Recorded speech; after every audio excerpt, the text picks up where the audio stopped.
Sudah ada nomor chat?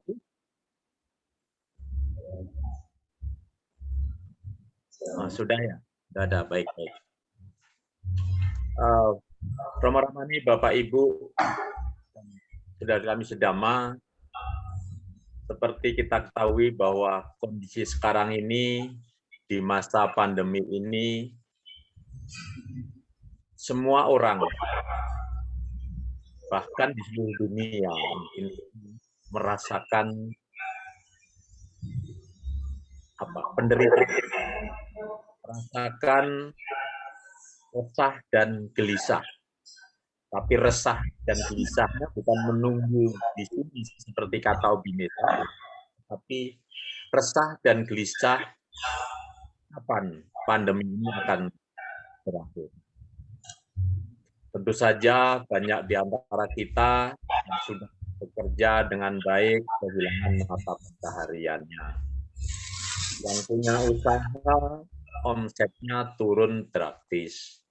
Begitu juga teman-teman yang ASN juga sekarang dipaksa untuk kerja dari rumah. Padahal tidak semua pekerjaan bisa dihandle dari rumah. Nah, tentu saja ini sangat membuat kita galau, berduka, atau menderita. Karena apa? Karena semua tentu saja penghasilan sebagai rumah tangga seperti kita, penghasilannya turun. Tetapi pengeluarannya tentu saja tambah banyak. Bahkan kalau kita ikut di grup itu, hampir tiap hari di grup-grup kita itu, di grup WA kita itu, banyak berita yang sakit, bahkan yang meninggal. Ini tentu saja membuat kita sangat galau, sangat resah. Nah, karena itulah pada pagi hari ini kita hadirkan seorang anak muda kebanggaan masyarakat Tangerang, ya.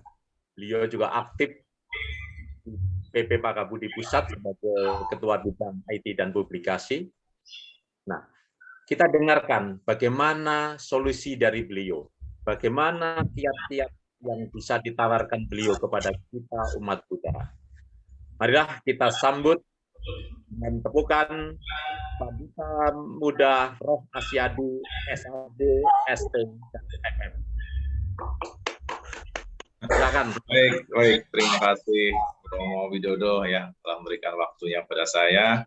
Begitu juga para umat Buddha semuanya yang hadir di Wihara Punya Sampada ini, baik melalui online ataupun yang offline ya, ternyata hadir juga tadi ya, pimpinan Japakti offline namun tetap menggunakan prokes dengan baik.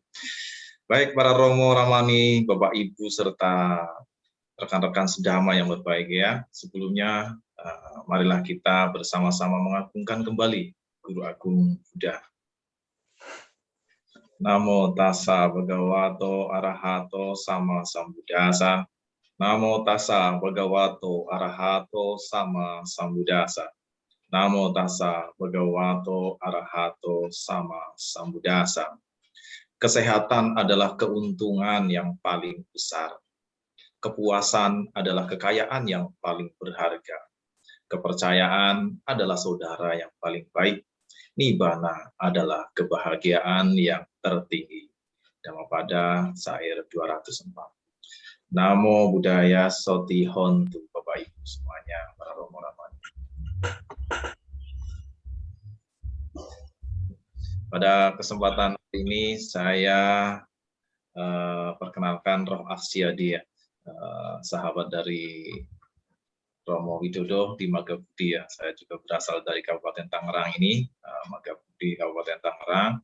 Bersama Romo Widodo saya berasal dari Legok, Bapak Ibu ya. Mungkin ada yang pernah bermain ke Legok ya, di sini boleh mampir ke rumah kami, Legok Permai kan. Dan pada kesempatan hari ini saya akan sharing sedikit pengalaman saja tentang bagaimana sih menciptakan kebahagiaan ya di era pandemi ini. Meskipun ini adalah era pandemi, sudah dikatakan juga tadi oleh Romo Widodo bagaimana keadaan saat ini, berita-berita yang ada di WhatsApp grup ataupun grup-grup yang lain, banyak sekali hal-hal yang membuat kita tersentuh hatinya ya, jadinya ada yang sakit, bahkan dikatakan tadi ada yang meninggal dunia. Benar sekali ya, para Romo Ramani.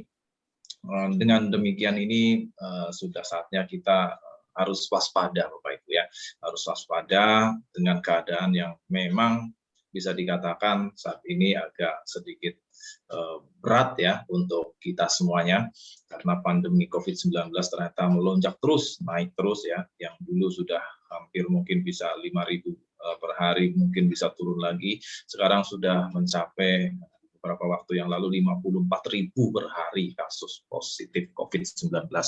Ini adalah tidak masalah yang tidak sepele Bapak Ibu, ini adalah serius sekali buat kita sebagai warga Indonesia ya tentunya. Dan kita juga harus tetap waspada, tetap menjaga prokes, terutama masker itu yang nomor 1. Masker itu tetap digunakan, tidak cukup 1 masker saat ini Bapak Ibu, harus 2 minimal ya, yaitu masker masker yang biasa dalamnya, terus luarnya boleh menggunakan masker dari kain ya. Namun kalau yang masker tertentu boleh 1 ya, ada yang khusus itu yang mungkin yang dikhususkan untuk itu memang. Oke, Bapak Ibu, teman-teman semuanya yang berbahagia, boleh saya share screen dulu ya mungkin ya, Romo Widodo mohon izin. Mungkin saya boleh dijadiin co-host ini, belum hostnya mohon dibantu ya. Kondari, tolong bantu Kondari. Oke, terima kasih sudah. Wah, sangat cepat sekali nih. Ya baik, terima kasih. Pada hari ini saya akan sharing sedikit. Apakah sudah terlihat layar saya? Sudah. Baik.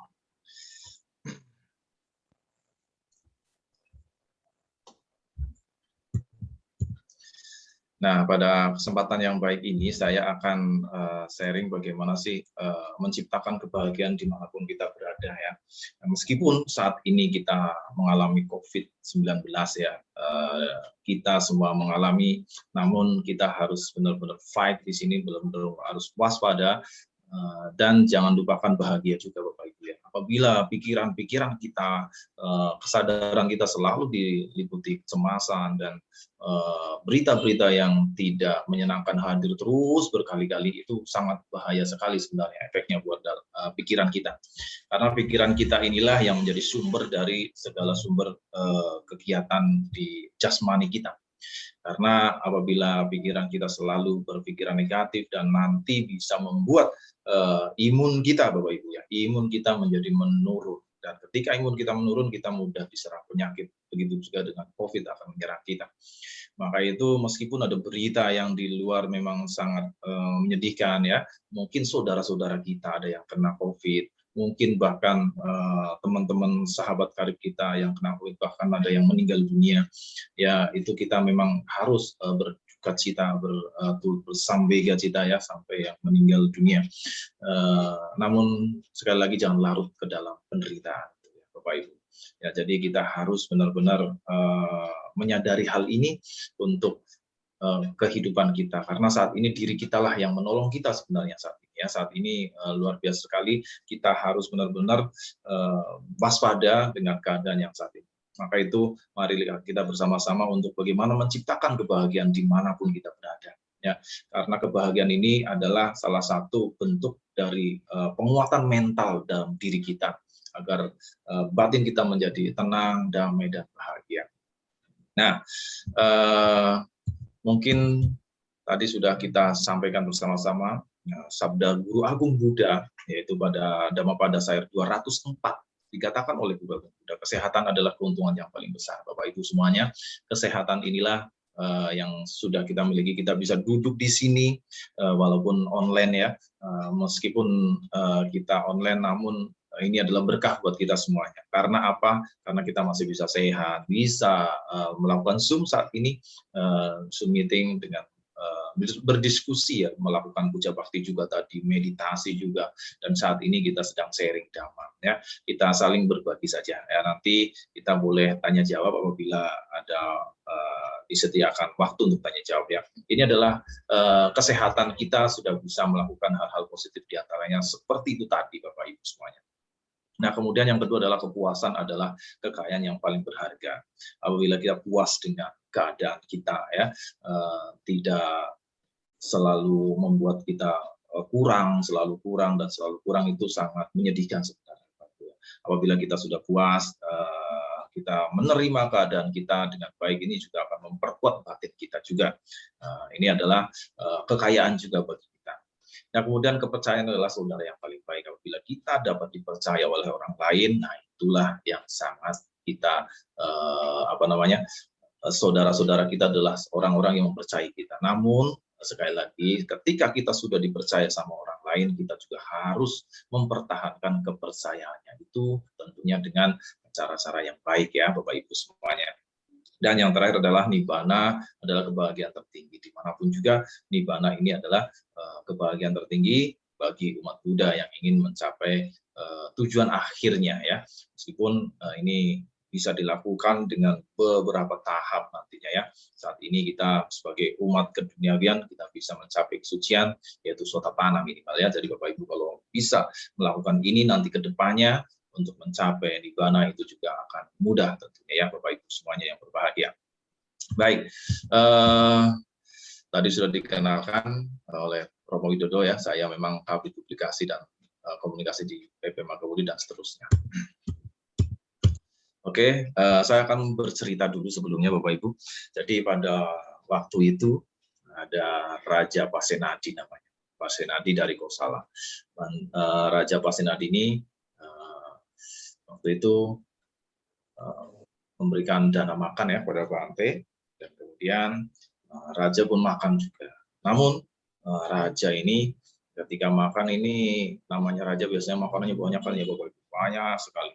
Begitu banyak sekali makanannya, dan dia juga menghabiskannya juga sangat banyak, makannya lahap sekali, dan dia akhirnya setelah makan kenyang bersama-sama mendengarkan dhamma di sana ya dari Guru Agung Buddha.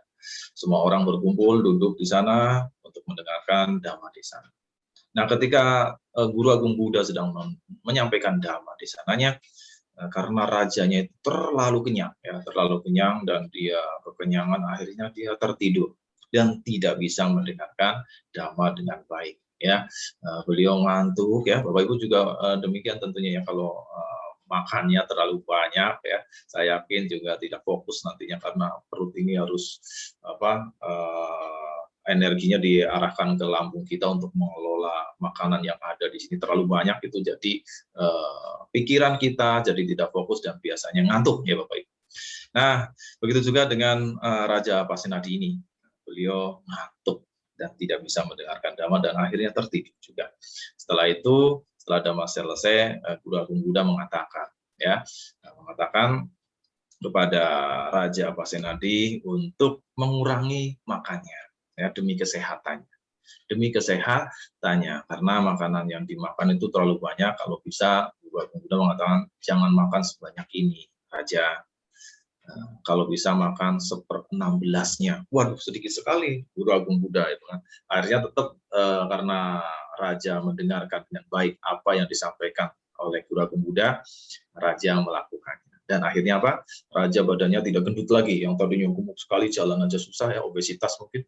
Akhirnya setelah mengikuti anjuran dari Guru Agung Buddha, beliau badannya sangat ringan sekali dan nyaman, dan akhirnya dia tetap sehat ya. Maka itu di akhir Guru Buddha mengatakan kesehatan adalah keberuntungan yang paling besar. Maka itu kita teman-teman semuanya juga harus mengendalikan makan ya, apalagi saat ini sedang ada COVID-19, makanan itu juga agak serem-serem juga ya kalau kita beli di luar, nggak jelas ya. Kita harus sering-sering masak sendiri ya Bapak Ibu, masak sendiri, bersihkan sendiri, karena kesehatan ini adalah keuntungan yang paling besar ya, itu yang disampaikan oleh Guru Agung Buddha.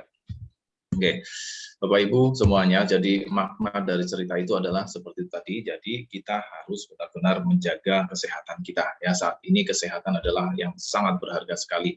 Bapak Ibu harus senantiasa waspada, tetap memakai masker, jaga jarak, sebelum pemerintah mengatakan ini sudah berakhir pandemi. Pemerintah masih mengatakan pandemi masih berjalan terus ya. Jadi tetap jaga kesehatan dengan baik, terutama makan pun harus diatur, jangan terlalu banyak dan jangan terlalu sedikit juga ya, agar kita tetap fit dan kita tetap bahagia. Oke, nah di sini ada dua syair ya, dua syair bahagia itu kini ya. Nah, jadi bagaimana sih membuat bahagia? Ini ada beberapa kalimat yang disampaikan. Bahagia itu kini, ku lepas cemasku, tiada pergi, tiada kerja, tak ada lagi tergesa. Jadi intinya orang bahagia kita sebenarnya adalah tidak ada cemas. Kalau Bapak Ibu sekarang masih ada cemas, khawatir dan seterusnya, itu kebahagiaan itu jauh ya, jauh. Maka itu tariklah. Bagaimana sih mengatasi kecemasan ini? Bagaimana biar kita tidak tergesa-gesa, kita tidak terburu-buru, tapi tenang hati kita. Nah itu adalah ciri-cirinya. Begitu juga yang samping, bahagia itu kini ku lepas cemasku. Jadi lepas saja cemas ini dan kita pergi. Jika kita pergi, kita kerja, tidak ada yang tergesa-gesa. Ya, kunci dari kebahagiaan ini adalah seperti itu ya. Kalau kita ingin bahagia saat ini, ya lakukan itu. Ya, cemas boleh, tapi harus diletakkan juga ya cemasnya. Cemasnya lepaskan, kemudian kita tidak usah lagi terburu-buru, tergesa-gesa gimana ya caranya ya, itu tidak tenang ya. Ketika orang sudah tidak tenang, saya yakin dia tidak bahagia. Maka itu kunci orang bahagia adalah ketenangan ya, ketenangan hati, ketenangan batin. Bagaimana menciptakan itu, nanti kita bahas bersama-sama Bapak Ibu semuanya ya. Nah, mengapa kita harus hidup bahagia? Tentunya kita harus tahu juga ya bahagia dan berarti. Ada yang bisa bantu jawab saya? Mungkin boleh di chat juga boleh ya, silakan. Mengapa kita harus bahagia dan berarti? Oke. Apakah ada? Oke, nanti saya kirim di chat juga daftar ya, silakan diisi juga chatnya sambil saya tahu siapa saja yang hadir di sini nama-namanya ya, biar saya kenal juga. Oke, jadi intinya gini Bapak Ibu, kenapa sih kita harus bahagia? Ya, karena hidup ini kita sudah menjadi manusia ya Bapak Ibu. Manusia itu sangat sulit sekali loh. Dalam Guru Agung Buddha mengatakan bahwa lahir sebagai manusia itu tidak mudah. Tidak mudah. Seperti apa? Seperti yang dikatakan dalam sabda Sang Buddha. Jadi apabila kita punya tangan ini ya, kita di sini tentunya melihat ada debu ya, ada debu. Debunya ada di ujung kuku ini. Nah, kemudian di bawah ini di lantai ataupun di tanah itu juga ada debu juga kan ya Bapak Ibu ya. Jadi debu yang ada di lantai dengan debu yang ada di jari ini banyak mana Bapak Ibu? Tentunya banyak yang ada di lantai ya ataupun di tanah. Dan debu yang ada di ujung kuku ini adalah diibaratkan sebagai kita lahir menjadi manusia. Sangat sulit Bapak Ibu. Sangat sulit dan butuh perjuangan kita lahir sebagai manusia. Maka itu ketika kita sudah lahir jadi manusia ini jangan disia-siakan. Ya, jangan disia-siakan dan gunakan hidup ini dengan benar dan berarti. Kita bisa tahu berapa tahun lagi saya hidup. Ya, saya sekarang mungkin sudah 40, mungkin 20 tahun lagi saya masih bisa melakukan kebajikan-kebajikan. Syukur-syukur bisa lewat dari itu ya. Kalau standarnya kita kan ukurannya adalah Guru Agung Buddha ya. Guru Agung Buddha kan umurnya 80 tahun ya. Tapi ada juga yang sampai 90, ada bahkan ada yang 100 tahun juga masih bisa melakukan kebajikan. Nah, Bapak Ibu, inilah yang dimaksud dengan kita harus bahagia dan kita harus berarti bagi sesama ya. Jangan kita hidupnya tidak bahagia bahkan tidak berarti, itu sayang sekali. Karena pada dasarnya manusia adalah sangat sulit dilahirkan di dunia. Ya, mungkin seperti itu. Oke, selanjutnya adalah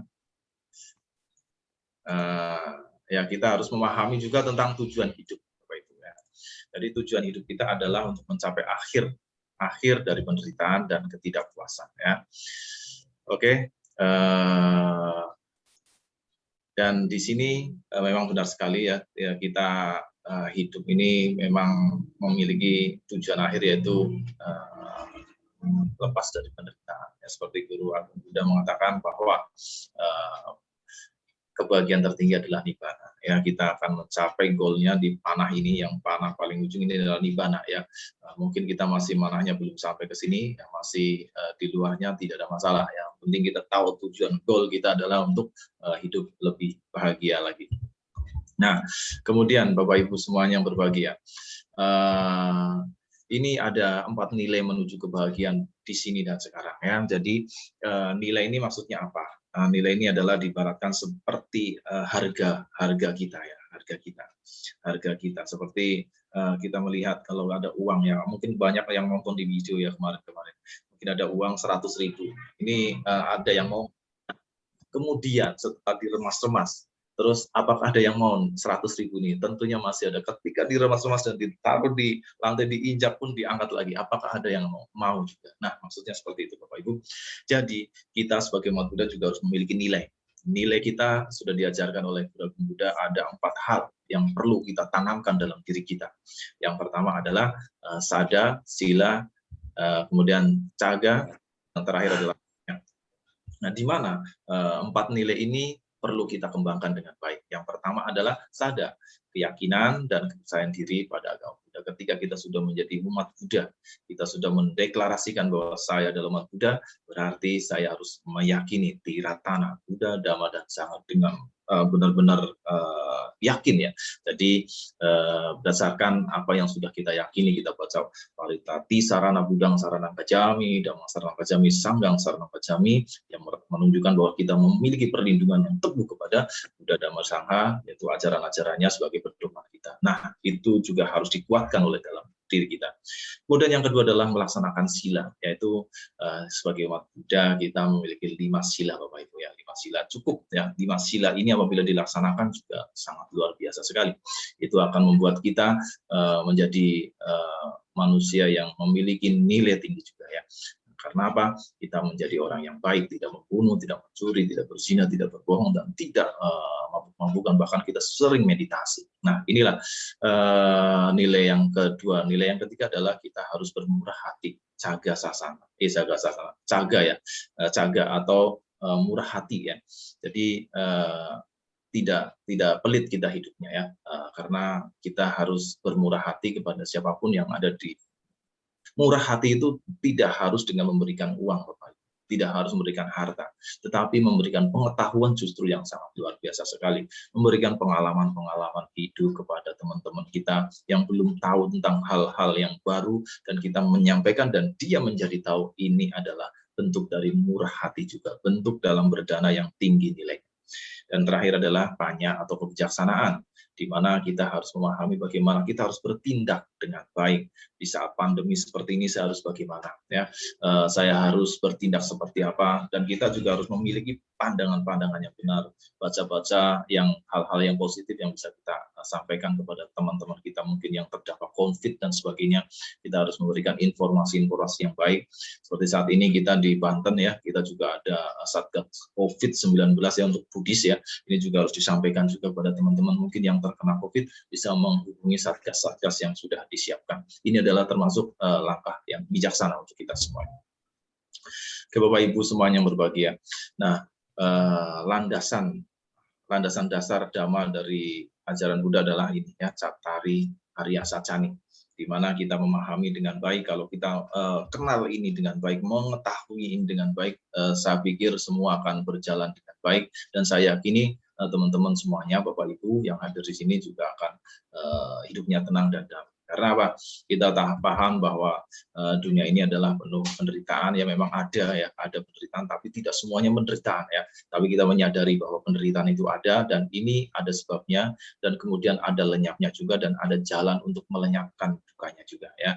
Jadi disinilah diibaratkan kalau orang mengatakan biasanya kita lihat adalah seperti bunga teratai ya Bapak Ibu ya. Bunga teratai mungkin indah sekali ya, ada warna merah, ada warna apalagi kuning, jingga, mungkin putih ya.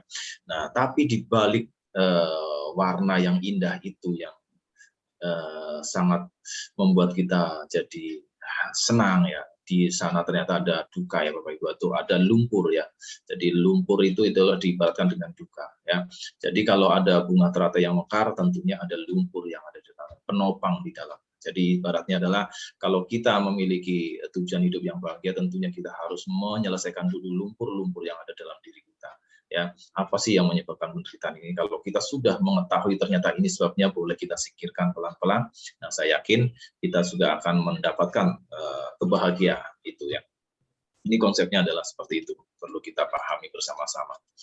Nah, kemudian di sini ada landasan dasar Dhamma Cattari Arya Sacca, ya, yaitu jalan untuk melenyapkan duka menuju kebahagiaan. Inilah jalannya, ya, jalan agar kita bahagia, yaitu ada 8 cara, yaitu mulainya dari sini, yaitu pandangan benar, pikiran benar. Ini adalah panya, ya, kebijaksanaan. Kita olah kebijaksanaan kita dengan pikiran-pikiran yang benar, pandangan-pandangan yang benar, kita memahami, dan akhirnya nanti kita akan berucap, berbuat, dan berpenghidupan yang benar juga. Dan jangan lupa melaksanakan terus meditasi atau sadar, hidup penuh dengan sadar, yaitu dengan usaha yang benar, perhatian benar, dan konsentrasi benar.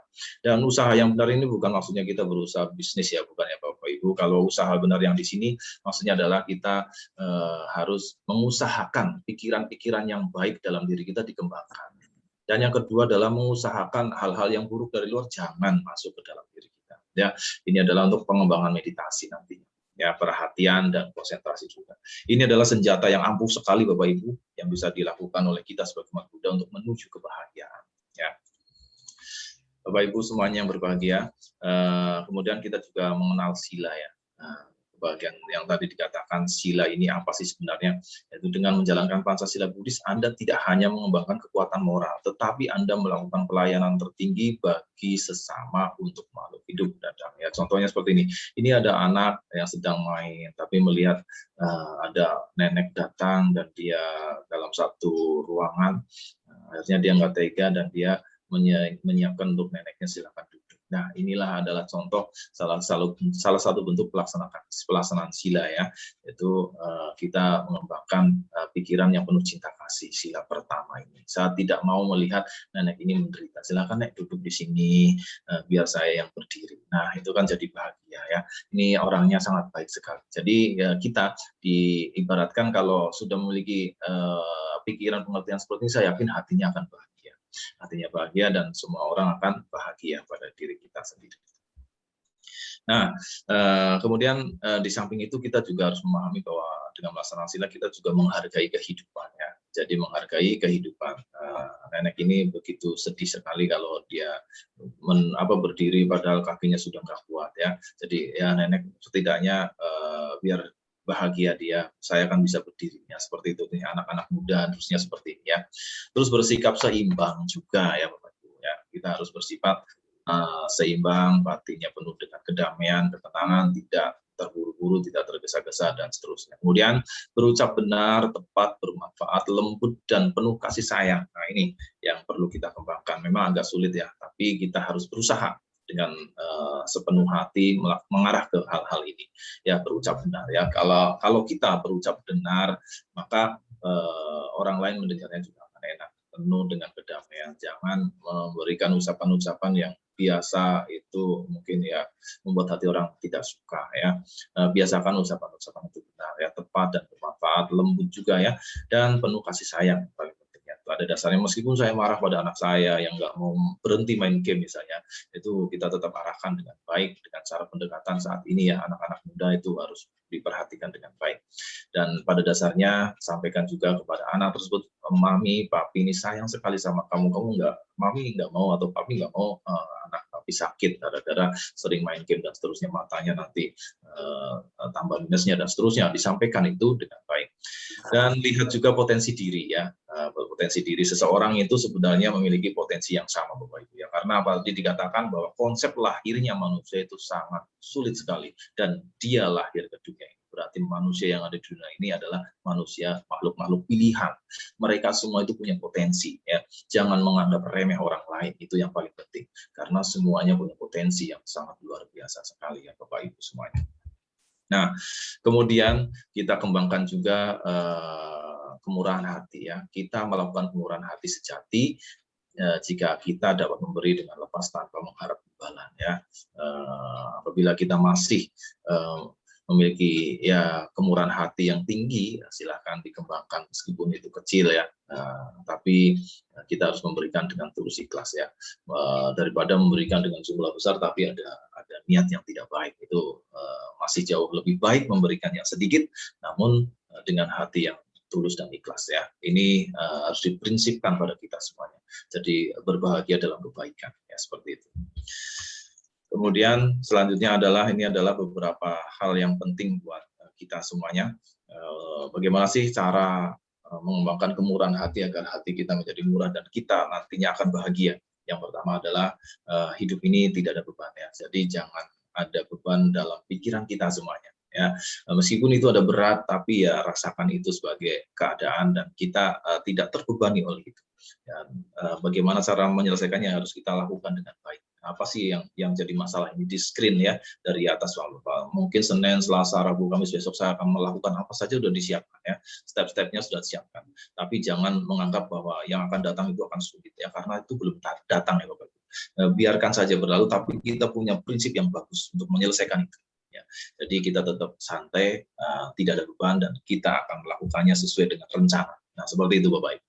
Kemudian yang kedua adalah bersyukur. Kita harus bersyukur dimanapun berada. Ya, meskipun kita mungkin kerja kita belum maksimal ya, belum dapat gaji yang cukup besar, tidak ada masalah ya. Kita tetap bersyukur dan kita akan melakukannya dengan baik ya. Dimanapun kita bekerja, dimanapun kita melakukan usaha, misalnya hasilnya masih sedikit ya, tidak apa-apa, tetap bersyukur ya, tetap bersyukur.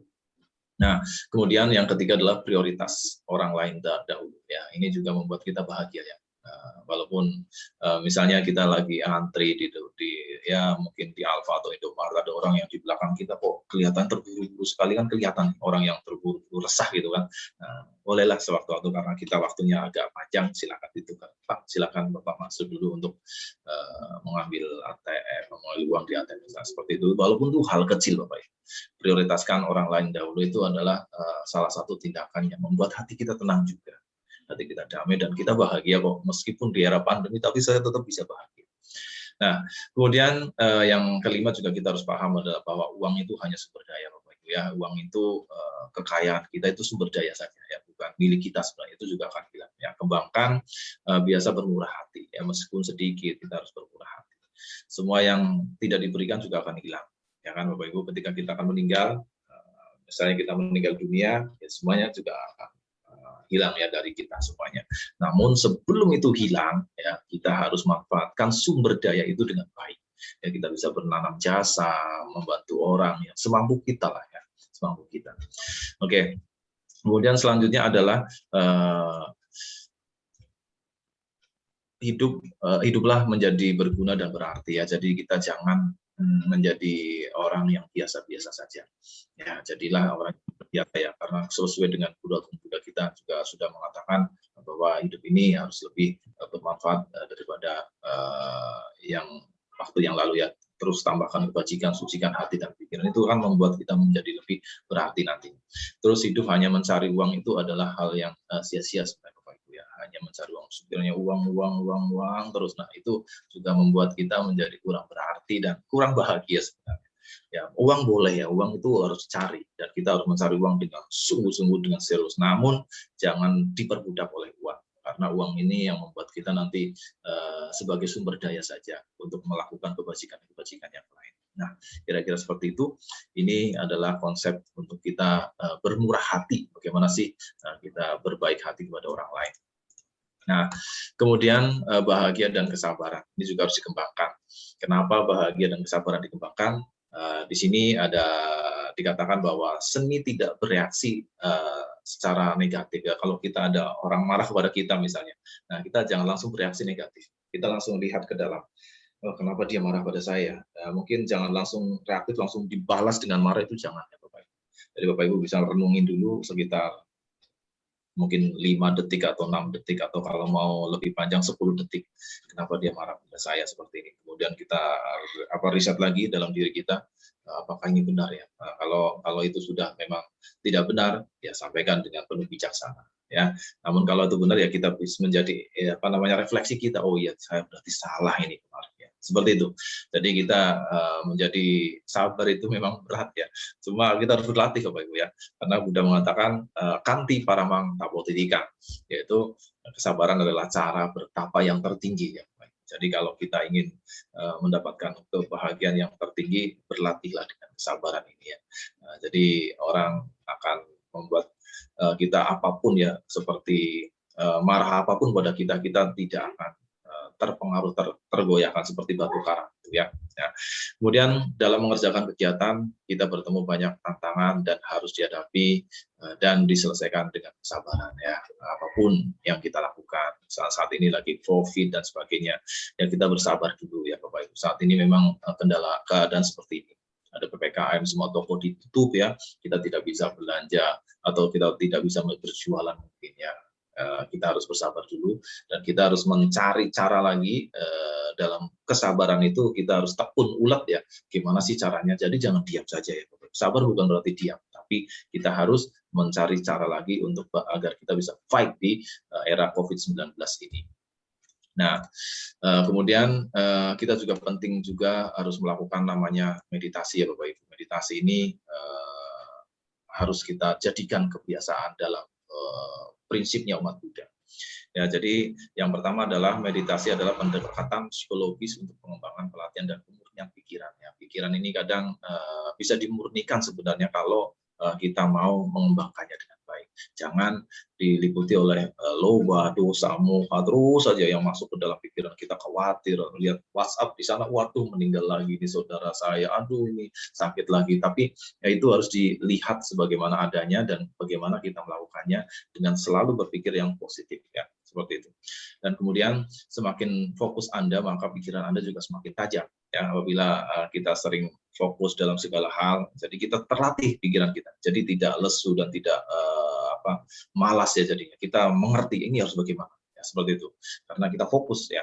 Kemudian teknologi mempertajam pikiran agar kita bijaksana. Ini meditasi juga untuk sebenarnya teknologi melatih pikiran kita. Itu sekarang lagi rame Bapak Ibu yang orang pada berduyun-duyun berlatih meditasi, bahkan di barat itu mereka juga senang mengolah pikiran ini. Ya, ternyata sumber paling banyak ditemukan ya di sini, literatur tentang meditasi ya di sini. Nah, kita sudah terbiasa tentunya. Dan kemudian yang keempat adalah sadari bahwa masa lampau itu atau yang lalu itu adalah memori ya. Jadi jangan banyak-banyak disimpan. Jangan ingat terus masa lalu terus, itu membuat kita nanti akan menderita ya Bapak Ibu. Itu ya sebagai refleks aja, 10% saja dalam pikiran kita. Terus kemudian masa datang yang akan tiba ya, seperti tadi penuh kekhawatiran dan keraguan-keraguan dan seterusnya, itu jangan dikembangkan juga dalam pikiran kita. Kasih aja dia 10%. Tapi yang paling penting saat ini ya, 80% ya. Kalau diibaratkan sebagai persentasinya lah ya istilahnya. Kalau bisa ya paling gede itu saat ini saya sedang duduk di sini, saya sedang mendengarkan sharing dhamma, saya sedang melakukan kebajikan, ini yang disadari. Dimanapun, ketika kita berada dimanapun, itulah yang disadari. Itulah meditasi yang sesungguhnya Bapak Ibu. Jadi apakah kita bisa bekerja dengan meditasi? Bisa sekali. Misalnya saya sedang menghitung-hitung ya akunting ini. Misalnya di akunting, di situ fokus. Ketika Anda fokus, itu sebenarnya meditasi juga. Ya, jadi setiap hari meditasi. Ya, jadi jangan pikiran kita memikirkan masa lalu ataupun memikirkan yang masa datang. Ya, itu belum tiba dan itu fantasi saja. Jadi lakukan saat ini apa yang sudah kita kerjakan. Inilah yang membuat batin kita menjadi cerdas nantinya. Jadi pikiran kita terus bergerak menuju ke hal-hal yang positif. Jadi kita cerdas. Apalagi ketika hari Minggu kita meditasi benar-benar fokus, bisa duduk bareng ya. Tadi saya melihat meditasi beberapa kali. Nah, ini juga untuk melatih kita semakin fokus lagi ya Bapak Ibu. Nah, kemudian bahagia dengan sikap yang baik. Ada yang pertama adalah menerima orang lain apa adanya ya Bapak Ibu. Kalau Bapak Ibu mungkin ada orang lain yang membuat kesal Bapak Ibu, ya itu harus diterima dengan baik, karena memang orang itu seperti itu ya. Kita harus menerima dia, jangan tidak menerima. Kalau Anda tidak menerima, kalau Bapak Ibu tidak menerima kehadiran orang itu, sikap-sikap orang itu, ya nanti Anda yang sakit hati dan Anda tidak bahagia Bapak Ibu. Dan kemudian mengizinkan adanya perbedaan. Ya memang sudah beda ya, mereka pikirannya seperti itu, pola pikirnya seperti itu, kita izinkan saja, ya sudahlah mereka seperti itu. Tapi pada prinsip yang dasar Anda harus teguh dalam kokoh dalam hal-hal yang positif. Terus kemudian yang ketiga adalah saling menghargai. Hargailah orang lain. Ya, dimanapun kita bisa menghargai orang lain, saya yakin Anda juga akan dihargai dan akan simpati kepada Anda. Nah, kemudian yang keempat adalah perhatian, Bapak Ibu. Perhatian kepada orang lain, pada suami, istri, anak, saudara, tetangga, itu harus ditanya minimal apa kabar dan seterusnya. Itu membuat orang lain juga akan respect kepada kita. Ya. Kemudian yang kelima adalah kepedulian atau kita. Ya, kita harus membantu sesama. Meskipun dengan kesibukan kita sedemikian rupa, kalau memang ada waktu yang bisa untuk dibantu, bantulah itu, Bapak Ibu ya. Ini adalah sikap yang baik yang bisa kita kembangkan bersama-sama. Baik, kemudian dalam selanjutnya adalah yang banyak yang yaitu melihat secara benar, secara mendalam ya. Jadi apabila kita melihat keadaan seperti ini, jadi kita harus memahami dengan baik seperti apa sih hidup ini. Kita harus mengetahui secara mendalam. Kemudian mengambil tanggung jawab diri sendiri. Kita harus bertanggung jawab juga pada apa yang terjadi di sekitar kita. Kita tidak boleh lepas dari tanggung jawab. Ambil itu. Kenapa ini bisa seperti itu? Anda juga tidak boleh cuek, tidak boleh membiarkan itu. Harus diambil. Saya tanggung jawab di sini juga ya, seperti itu. Kemudian memahami kemarahan dan yang sesungguhnya adalah teknik pengalihan. Dan Bapak Ibu kalau marah sebenarnya perhatikan itu sebenarnya mengalihkan sesuatu yang ada dalam pikiran Bapak Ibu, dialihkan jadilah marah. Gitu. Kemudian dapat mengambil tanggung jawab juga tadi dikatakan juga di nomor 2 tadi yang sama. Ya, kita mengambil andil dalam hidup ini ya. Jadi tidak lepas begitu saja. Nah inilah yang namanya bijaksana, Bapak Ibu. Dan kemudian ada beberapa hal tentang cara hidup yang berguna juga, yaitu dahulukan orang lain.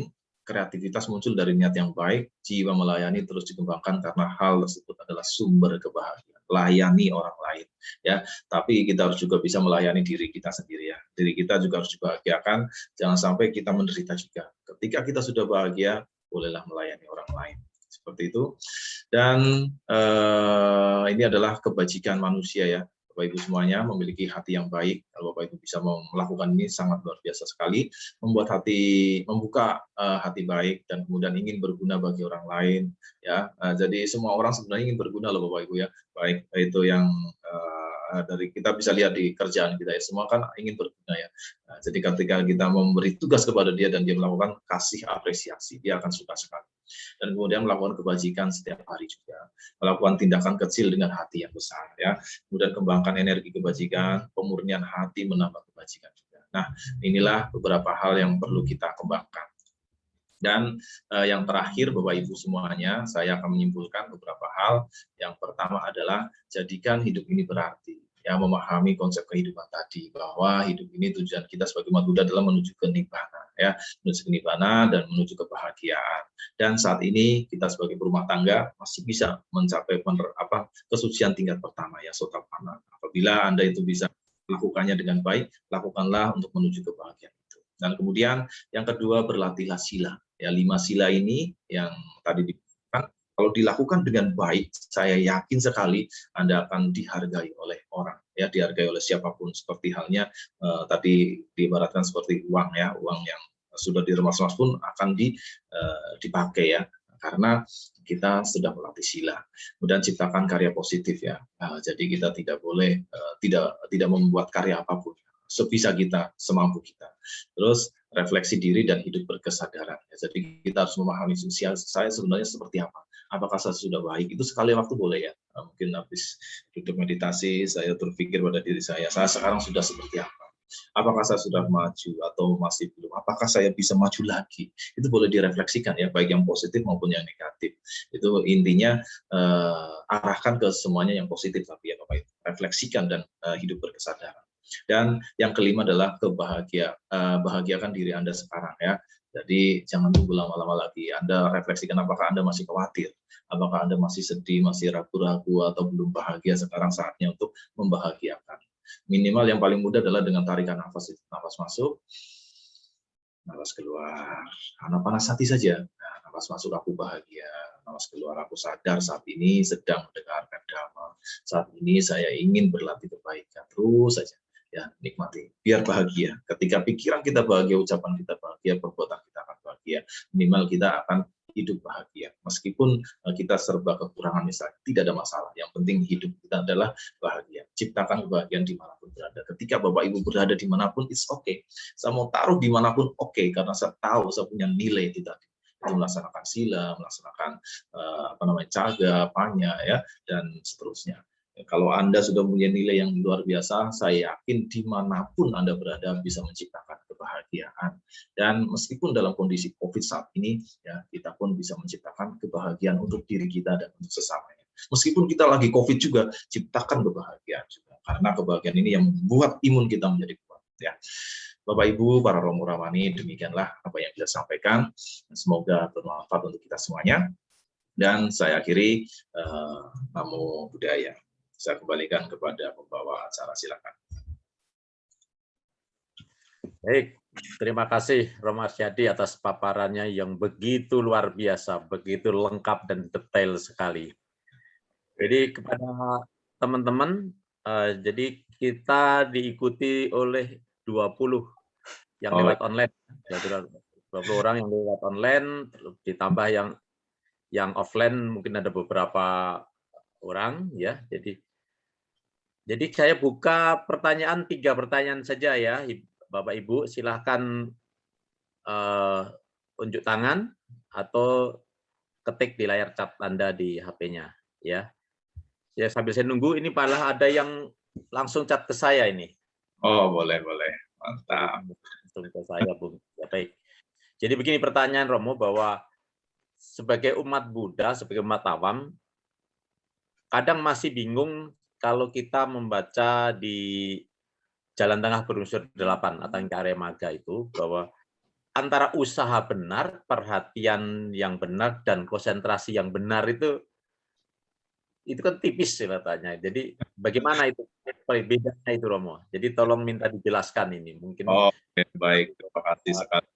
Saya share screen kembali biar lebih nyaman ya teman-teman, yang tadi saya akan buka kembali. Ya, baik. Tadi ini ya, tentunya yang ini. Nah, Bapak Ibu semuanya, terima kasih atas pertanyaannya. Bagaimana sih membedakan antara usaha benar, perhatian benar, dan konsentrasi yang benar? Ini kan sangat tipis sekali ya. Nah, benar sekali, ini merupakan salah satu jalan ya, jalan untuk menuju kesempurnaan kita, yaitu yang di tengah ini ya, yang menuju ke Nibbana. Nah, memang disinilah yang dikatakan samadhi ya Bapak Ibu ya. Samadhi itu adalah meditasi. Meditasi ini dalam konsepnya ada 3 penopangnya, yaitu usaha benar, perhatian benar, dan konsentrasi benar. Jadi di dalam usaha benar ini sebenarnya ada 4 ya Bapak Ibu ya, ada 4 ya. Ada 4 hal yang perlu dipahami oleh Bapak Ibu dan teman-teman semuanya. 4 hal ini adalah yang 2 dari luar, yang 2 dari dalam. Maksudnya apa? 2 dari luar. 2 itu adalah sesuatu yang negatif, yang dari luar itu harusnya ditangkal ya, ditangkal. Sesuatu yang negatif dari luar ditangkal. Contohnya ada orang mengajak kita untuk membenci, itu harusnya ditangkal. Jangan boleh masuk dalam diri kita. Itu yang pertama. Yang kedua, kalau di luar ada yang baik, tarik gitu. Contoh ada orang mengajak, yuk kita berlatih meditasi, atau berlatih berdana, atau mengajak kita berbuat baik. Ini termasuk usaha-usaha yang benar dalam melatih meditasi. Ya. Nah, ini adalah hal-hal positif yang membuat batin kita menjadi tenang. Intinya nanti berpengaruh pada batin. Ya, walaupun itu tindakan ya, mengajak baksos itu kan baik. Apa hubungannya dengan meditasi? Ya, ketika Anda sudah melakukannya, dalam pikirannya saya yakin Anda juga akan menjadi tenang, nantinya akan bahagia kok ya, akan berbeda dengan hal-hal yang negatif akan dikembangkan ya. Jadi hal negatif dan positif yang dari luar, yang negatif itu harus dijaga untuk tidak boleh masuk dalam pikiran kita, dan hal yang positif yang dari luar usahakan tarik itu. Misalnya Romo Widodo mengajak teman-teman, yuk biar punya sampada, kita melakukan apa kira-kira yang bisa membantu umat Buddha yang ada di wihara ini, umat Buddha kita semuanya. Nah, itu adalah usaha yang benar. Itu tarik ya, tarik dan itu kembangkan, dijaga dan diarahkan. Dan kemudian yang dari dalam juga ada 2 Bapak Ibu. Yang dari dalam itu, usaha yang dari dalam itu adalah hal-hal yang negatif yang ada dalam pikiran kita, tentunya kan ada. Itu harus direndahkan. harus dihendapkan ya. Loba dosa moha kita ya diperkecil lah, itu diperkecil, dipertahankan, jangan sampai tumbuh lagi berkembang dengan subur dalam diri kita. Kita mudah marah, mudah emosi dan sebagainya, itu adalah mengembangkan yang namanya hal-hal negatif dalam diri kita. Namun kalau bisa kita reda ya, jangan sampai kita sedikit-sedikit sudah marah, temperamental misalnya ya. Jadi ya kita usahakan jangan temperamen ya, hentikan itu. Kalau bisa dibuang ya, kalau bisa diambil, tarik keluar, jangan ada marah lagi dalam diri kita. Kita bertekad di altar Buddha, saya ingin hari ini saya tidak marah dalam satu hari ini. Apakah bisa dicoba pasang dupa jebret ya, mudah-mudahan saya bisa melakukannya. Nah seperti itu. Ini adalah tekad yang kuat untuk bagaimana menghilangkan unsur-unsur negatif dalam diri kita. Dan kemudian usaha yang keempat adalah hal-hal yang baik kita jaga ya, kita jaga, kita kembangkan. Jangan sampai nggak muncul lagi nih perbuatan yang baik dalam diri kita. Inilah yang dikatakan usaha benar, Bapak. Ya, jadi 4 hal itu, yang 2 dari luar, 2 dari dalam, itu harus dijaga dengan baik. Usahakan itu tetap ada dalam pikiran kita. Karena apabila kita sering melakukan kebajikan, usaha-usahanya benar ya, nanti kita mudah meditasi, mudah fokus ya. Nah, dan kemudian ada perhatian yang benar juga. Jadi kita harus orang bilang mindful ya, mindful itu adalah perhatian yang benar pada satu objek ya. Kita misalnya ingin melakukan meditasi di wihara dengan objek cinta kasih misalnya, ya kita harus fokus perhatian pada objek itu ya, objek itu kita perhatikan dengan baik dan benar ya. Kemudian misalnya kita juga saya ingin meditasinya adalah setiap saat, Romo, ya boleh saja ya, boleh saja meditasinya saya dimanapun saya bisa melakukan meditasi. Ini adalah namanya hidup berkesadaran ya, atau hidup sadar penuh ya. Jadi ini juga harus dikembangkan oleh kita semuanya agar kita bisa mengembangkan kebaikan ya. Dan itu perhatian-perhatian inilah yang membuat kita menjadi fokus ya. Ketika kita fokus, kita paham, dan kita nanti akan mendapatkan konsentrasi juga. Konsentrasi secara keseluruhan ya, secara keseluruhan. Saya mudah konsentrasinya, saya mudah melakukan meditasi ya. Karena apa? Ya tadi usahanya sudah benar dengan baik, dan kita fokusnya mudah ya, perhatiannya juga sudah dilatih dengan baik ya, melatih perhatian dengan baik. Maka ketika kita melakukan meditasi ya dengan sangat mudah ya kita lakukan. Dan begitu seterusnya nanti akan berkumpul, berkembang terus, berputar-putar di situ, dan akhirnya kita mendapatkan kebijaksanaan ini ya. Nah, jadi setelah meditasi kita dapat melaksanakan kebijaksanaan ini. Bijaksananya itu bertumbuh juga. Ya, saya jadi kalau menentukan hal-hal, mau memutuskan sesuatu gampang. Ya itu dengan cara apa? Yaitu balikin lagi aja ke samadhi tadi.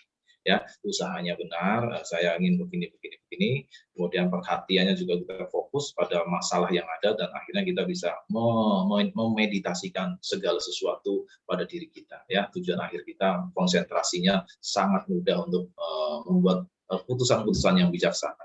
Dan ketika putusannya sudah bijaksana, saya yakin ini ucapan kita, perbuatan kita, penghidupan kita juga akan berkembang menjadi hal-hal yang bagus. Begitu juga setelah kita melakukan sila, meditasinya pun akan mudah lagi. Dan setelah mudah lagi, mudah kita bijaksana lagi dan melakukan tindakan. Begitu seterusnya berputar ya Bapak Ibu ya. Nah, inilah latihan kita ya, berlatih dengan melaksanakan sila, kemudian samadhi, dan kemudian memperoleh kebijaksanaan. Jadi memang bedanya tipis ya Bapak Ibu di sini.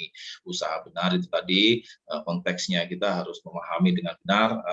Sesuatu yang dari luar itu ada yang positif dan negatif. Yang positif kita ambil, yang negatif kita halangi, tidak boleh masuk ya. Kita punya ya kayak spyware gitu ya. Kalau dalam bahasa ininya. Nah, kemudian yang sudah ada dalam diri kita perhatian-perhatian yang kita siapkan untuk fokus meditasi ya, kita siapkan ya, baik itu anapanasati, baik itu metta bawana, kita sudah terbiasa dengan apa ya, kita bisa lihat saya itu orangnya sukanya saya orangnya berjiwa semangat. Boleh kalau saya meditasi pakai ini objeknya mungkin pakai cahaya, misalnya cahaya lilin ya, saya akan pandangi lilin itu, kemudian saya tutup mata saya dan saya memerhatikan lilin yang ada dalam hati kita. Nanti semangat kita akan tumbuh berkembang lagi. Yaitu masing-masing orang itu berbeda-beda ya perhatiannya. Dan ketika perhatian dan usaha ini sudah benar ya, nanti kita melaksanakan konsentrasinya dengan sangat mudah ya, tentunya seperti itu. Oke, mungkin seperti itu Romo ya, Romo Widodo. Terima kasih. Terima kasih penjelasannya yang luar biasa Romo Asyadi ya. Baik, selanjutnya mungkin dari teman-teman yang ada di Damasalah, silakan. Ayo teman-teman yang ada masalah, Pak Daniel dan teman-teman, silakan. Pada Pak Daniel itu ya.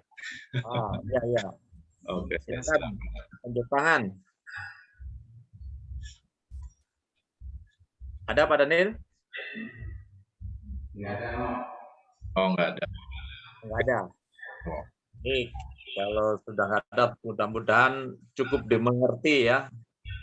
Cukup mengerti atau bingung juga, ini bedanya tipis soalnya ini. Mudah-mudahan cukup mengerti karena saya percaya teman-teman punya Sampada karena rajin sekali ikut meditasi, rajin sekali baca parita, ya mudah-mudahan cukup mengerti dengan apa yang disampaikan oleh Romo Asyadi tadi. Jadi kalau boleh saya tambahin, jadi